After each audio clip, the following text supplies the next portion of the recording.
ছোট্ট একটা জীবন, এই জীবনের স্রোতের মতোই।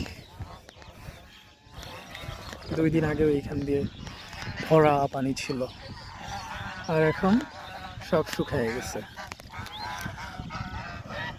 তোমার জীবন এখন ভরে আছে, বাট শুকায় যাবে, সেদিন তুমি বুঝবা কি কারণে হচ্ছে হারাইছিল। সবকিছুই হারায় যাবে, এই পানির স্রোতের মধ্যে সবকিছুই ভাসায় নিয়ে যাবে।